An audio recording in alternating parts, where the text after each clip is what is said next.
Well, AOC, and let me know if you believe this, is saying that MAGA Republicans are coming up to her and say, man, I was wrong about Trump.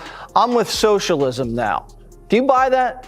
Absolutely not. In fact, I'd like to see some of the people who actually said that to AOC and check their ballots and see if they actually voted for President Trump, because I can assure you MAGA Republicans oppose everything that AOC and the modern day communist Democrat Party stands for. Mass migration and open borders like we saw under the ALC now claims a wave of MAGA voters is having second thoughts about Trump, turning away from him and preparing to back the Democrats, lining up fully behind the DNC for 2028. School. Karoline Leavitt flat out rejects it, saying AOC is completely wrong, and delivered one of the fiercest clapbacks you'll see. MAGA Republicans, and frankly the whole country, rejects. It's a 90-10 issue, taxing people to death and taking their money and giving the majority of your income back to the government. That's a horrible idea that has not worked for thousands. That was AOC's message on social media. In her version, many Trump voters stick with him for one reason. They sit in front of Fox News all day, absorb the talking points, and never think for themselves. According to her, it's not about rising grocery bills, painful gas prices, crushing rent, or financial pressure under Biden. Not even about the wave of woke policies from his administration that many Americans see as out of touch. No, for AOC, it's all media-induced brainwashing, plain and simple. But that smug explanation didn't go unanswered. Karoline Leavitt heard her remarks and fired back with a sharp, no-holds-barred rebuttal that flipped AOC's storyline on its head and exposed the arrogance behind. Fully welcome Trump voters into our coalition. And I know that sounds crazy to some people, but just hear me out. I cannot tell you, it just happened to me like 2 weeks ago. I can't tell you how many times someone has pulled me aside and said either I was once a big Trump voter and a Trump supporter, but then I started to kind of expand my world and where I got information. And now I've learned and now I've changed and I'm with you. And that's hard to argue with. The DNC has looked shaky ever since Trump announced he was running again. From that moment, it's been one frantic move after another. Strategy giving way to confusion. It explains the endless accusations, the flashy investigations, and courtroom battles that promised fireworks but delivered very little. It explains the Russia collusion saga that dominated headlines for years, a story many Republicans say never matched the Democrats' claims. It explains the nonstop stream of insults and dismissive labels, as if mockery could ever replace a strong argument. Yet through every scandal, trial, and media storm, nothing sticks. Time and again, these attacks fail to shake Trump's base or slow his momentum. If anything, they seem to strengthen it and reveal just how rattled his critics have become. Republicans shellacked Chuck Schumer and the entire Democrat Party. After 43 days of Chuck standing out there trying to bravely hold the country hostage and inflict massive pain on the American public, Chuck got absolutely nothing. And now the knives are out for him. As you can see, Jesse, as you just perfectly laid out in your monologue, the Democrat Party is in complete disarray. And the truth is, they have been for 10 years since President Trump came on the... Karoline goes straight for Democratic leaders, accusing them of losing control over their own base. She says the party has shifted so far left that even longtime figures like Chuck Schumer now seem out of step with the activists they once led. In her view, the most extreme factions have taken over. Instead of leadership setting priorities, it's the loudest, most radical voices online and in the streets calling the shots. Karoline argues that Democrats are being sidelined in real time for being not woke enough. One poorly chosen word, one hint of moderation, and they're labeled sellouts or traitors. To her, this infighting shows a party devouring itself, more concerned with purity tests than governing.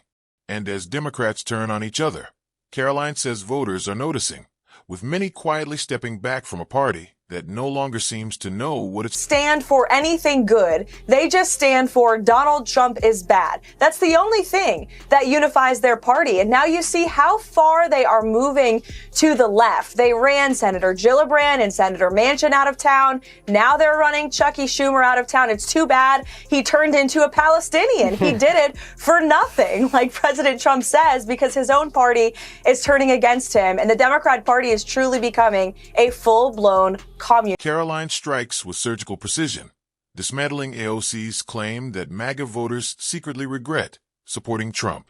She doesn't just shrug it off. She demands proof. Names, numbers, hard evidence. By her account, none of it exists. Instead of relying on vague anecdotes or social media fantasies, Karoline lays out the real reason millions back Trump. It wasn't random. It was a backlash against aggressive woke agendas from a DNC that left everyday voters frustrated and confused. Concerns over men competing in women's sports, medical transitions for minors, and the party's drift toward socialism all fueled the frustration. Karoline makes it crystal clear. Ignoring these issues won't make them disappear. It will only push more voters away. And if Democrats keep heading down this path, she warns, the consequences could be... Men in women's sports is something MAGA Republicans and frankly the whole country rejects. It's a 90-10 issue, taxing people to death and taking their money and giving the majority of your income back to the government. That's a horrible idea that has not worked for thousands of years. MAGA Republicans know it, and that's why they overwhelmingly voted to re-elect President. Yes, Karoline hits the mark. And this is the reality Democrats still refuse to face. Trump didn't win by chasing Twitter likes or elite approval. He spoke directly to middle America, swing voters, people who felt ignored, patronized, and squeezed from every side. He tapped into working-class frustration, jobs, prices, safety, stability, using language they actually understood. Meanwhile, Kamala Harris and the DNC focused almost entirely on coastal elites, corporate donors, and the loudest woke corners of the internet. Instead of addressing kitchen table concerns, voters got lectures, labels, and moral grandstanding. That gap mattered. When ordinary Americans felt dismissed or mocked, Trump made them feel seen and heard, even if they didn't agree with him on everything. Because at the end of the day, elections aren't won with virtue signaling or polished talking points. They're won by connecting with real people living real lives. That connection is exactly where Trump succeeded, and exactly where the DNC fell short. Republicans know it, and that's why they overwhelmingly voted to re-elect President Trump. And a Democrat that you had in your monologue actually was right about one thing. I don't know his name, but I give him credit for his statement where he said that the Republican Party under President Trump is the party of the working man and woman. And because of President Trump's pro-growth, America First policies, he has spoken directly to the hearts of the forgotten men and women across this country. And that's Karoline who the Republican Party is today. Calling out what she sees as pure political hypocrisy. She slams him for endlessly preaching about saving the planet, while Californians face some of the nation's highest energy costs. Her point?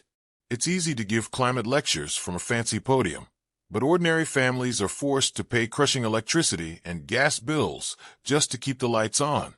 According to Karoline, Newsom's green agenda may look impressive on paper, but in real life it's failing working-class Californians. Solar panels, electric vehicles, and other high-end solutions are out of reach for most people. Instead of making life greener, she says these policies are making it costlier and harder to survive. To her, this is a textbook example of elite disconnect. Politicians pushing feel-good environmental rhetoric while regular Americans shoulder the real burden. Californians, she argues, aren't rejecting environmental responsibility. They're rejecting leaders who put ideology above affordability and... Have to see, and I'm very curious. I'll have to find out from our great Attorney General Pam Bondi if the Trump DOJ is continuing this investigation that the Biden DOJ launched. Jesse, it's a good question, and we will get on that. But as for Gavin Newsom, I was not surprised to see him in Brazil, traveling the world, probably on the taxpayer dime, talking about climate change when his state, California, has some of the highest energy costs. And the signs are impossible to ignore. Families and businesses are leaving California in growing numbers, fed up with crushing taxes, endless red tape, and suffocating bureaucracy. For small business owners, Every day feels like an uphill battle. Permits, compliance fees, and towering tax bills stack up until staying simply doesn't make sense. Meanwhile, in Karoline's view, Newsom seems unconcerned. Instead of easing the strain, he doubles down, tightening the squeeze on businesses for political optics and ambitious goals. The result? Predictable. Companies move to states with lower taxes, fewer hurdles, and friendlier business climates. Karoline calls it a leadership failure, plain and simple. Jobs leave, communities suffer, and tax bases shrink. Yet California's leaders act perpetually surprised by consequences anyone with eyes could see coming. At some point, she says, denial stops being leadership and starts gasoline prices in the entire country, despite President Trump's efforts. And they are working to bring down oil and gas prices in this country, to drill, baby, drill, to unleash American energy dominance. Gavin has done so much damage to his state with the Green New scam and with this utopian pursuit of climate change that is just so false. It's built on a fallacy that he has run up energy costs in his state that people are fleeing. Yes, Karoline has basically said what millions of Californians are already thinking. Gavin Newsom needs to stop chasing headlines and start focusing on what actually matters to the people in his state. That means tackling the crushing cost of living that forces families into impossible choices every month. Cutting back the bloated bureaucracy that slows everything down, drives up expenses, and strangles small businesses before they can thrive. Boosting reliable energy production instead of pushing policies that make power more expensive and less dependable. And above all, easing the tax burden that keeps pushing residents and employers out of California. Karoline's message is simple. Leadership isn't about grand speeches or national posturing. It's about making life more affordable and sustainable for everyday people. Until Newsom realigns his priorities around those basics, the exodus will continue, and Californians will keep paying the price for political stubbornness. Step back, and the pattern is clear. Democrats like AOC and Gavin Newsom keep serving up excuses, slogans, and narratives while voters demand real results. People didn't flock to Trump because of Fox News or misinformation. They did it because their lives were getting harder, pricier, and more unstable. The DNC's obsession with woke purity tests, soaring taxes, and ideological crusades has left working Americans behind.